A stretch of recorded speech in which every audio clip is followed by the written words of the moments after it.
धर्मराज युधिष्ठिर कहने लगे, हे भगवान, अश्विन कृष्ण एकादशी का क्या नाम है, इसकी क्या विधि है, इसका क्या फल है, सो कृपा करके मुझसे कहिए। भगवान श्री कृष्ण जी ने कहा, इस एकादशी का नाम इंदिरा एकादशी है। ये एकादशी सभी पापों को नष्ट करने वाली और पितरों को अधोगति से मुक्ति देने वाली है। हे राजन, ध्यान पूर्वक इसकी कथा सुनो। इसे सुनने मात्र से वाजपेयी यज्ञ का फल प्राप्त होता है। प्राचीन काल में सतयुग के समय में महिष्मती नाम की एक नगरी में इंद्रसेन नाम के एक प्रतापी राजा धर्म पूर्वक अपनी प्रजा का पालन करते हुए शासन कर रहे थे। वे राजा पुत्र, पौत्र और धन आदि से संपन्न थे और भगवान विष्णु के परम भक्त थे। एक दिन जब राजा सुख पूर्वक अपनी सभा में बैठे थे तो आकाश मार्ग से महर्षि नारद उतरकर उनकी सभा में आए। राजा ने जैसे ही उन्हें देखा तो हाथ जोड़कर खड़े हो गए और विधि पूर्वक आसन और अर्घ्य दिया।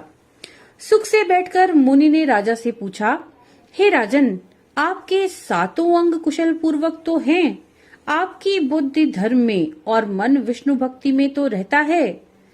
अब देवर्षि नारद की ऐसी बातें सुनकर के राजा ने कहा, हे महर्षि, आपकी कृपा से मेरे राज्य में सब कुशल है और मेरे यहाँ यज्ञ कर्मादि सुकृत हो रहे हैं। आप कृपा करके अपने आगमन का कारण कहिए।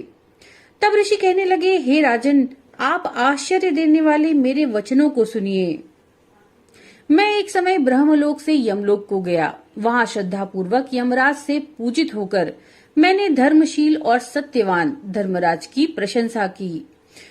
उसी यमराज की सभा में महान ज्ञानी और धर्मात्मा आपके पिता को एकादशी का व्रत भंग होने के कारण मैंने देखा। उन्होंने संदेशा दिया, सो मैं आपसे कहता हूँ। उन्होंने कहा कि पूर्व जन्म में कोई विघ्न हो जाने के कारण मैं यमराज के निकट रह रहा हूँ। सो हे पुत्र, यदि तुम अश्विन कृष्ण इंदिरा एकादशी का व्रत मेरे लिए करो तो मुझे स्वर्ग की प्राप्ति हो सकती है। इतना सुनकर राजा कहने लगे कि हे महर्षि, आप इस व्रत की विधि मुझसे कहिए। नारद जी कहने लगे, अश्विन माह के कृष्ण पक्ष की दशमी के दिन प्रातः काल श्रद्धा पूर्वक स्नानादि से निवृत्त होकर फिर दोपहर को नदी आदि में जाकर के स्नान करो। फिर श्रद्धा पूर्वक पितरों का श्राद्ध करिए और एक बार भोजन करिए।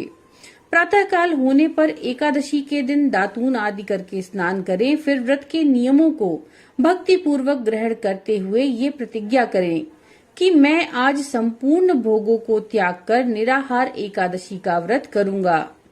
हे अच्युत, हे पुंडरीकाक्ष, मैं आपकी शरण में हूँ, आप मेरी रक्षा कीजिए। इस प्रकार नियम पूर्वक शालिग्राम जी की मूर्ति के आगे विधि पूर्वक श्राद्ध करके योग्य ब्राह्मणों को फलाहार का भोजन कराएं और दक्षिणा दें। पितरों के श्राद्ध से जो बच जाए उसको सूंघ कर गौ को दें और धूप, दीप, गंध, पुष्प, नैवेद्य आदि सब सामग्री से ऋषिकेश भगवान का पूजन करें। रात में भगवान के निकट जागरण करें और इसके बाद द्वादशी के दिन प्रातः काल होने पर भगवान का पूजन करके ब्राह्मणों को भोजन कराएं। भाई, बंधुओं, स्त्री और पुत्र सहित आप भी मौन होकर भोजन करें। नारद जी कहने लगे, हे राजन, इस विधि से यदि तुम आलस्य रहित होकर इस एकादशी का व्रत करोगे तो तुम्हारे पिता अवश्य ही स्वर्ग लोक को जाएंगे। इतना कहकर नारद जी अंतर्ध्यान हो गए। नारद जी के कथनानुसार राजा द्वारा अपने बांधवों और दासों सहित व्रत करने से आकाश से पुष्प वर्षा हुई और उस राजा के पिता गरुड़ पर चढ़कर विष्णु लोक को चले गए। राजा इंद्रसेन भी एकादशी के व्रत के प्रभाव से निष्कंटक राज करके अंत में अपने पुत्र को सिंहासन पर बैठाकर स्वर्ग लोक को गए। हे युधिष्ठिर, ये इंदिरा एकादशी के व्रत का महात्म्य है जो मैंने तुमसे कहा। इसे पढ़ने और सुनने से मनुष्य सभी प्रकार के पापों से छूट जाता है और सब प्रकार के भोगों को भोगकर बैकुंठ को प्राप्त होता है। तो भक्तों, ये थी इंदिरा एकादशी की व्रत कथा। नमो नारायण।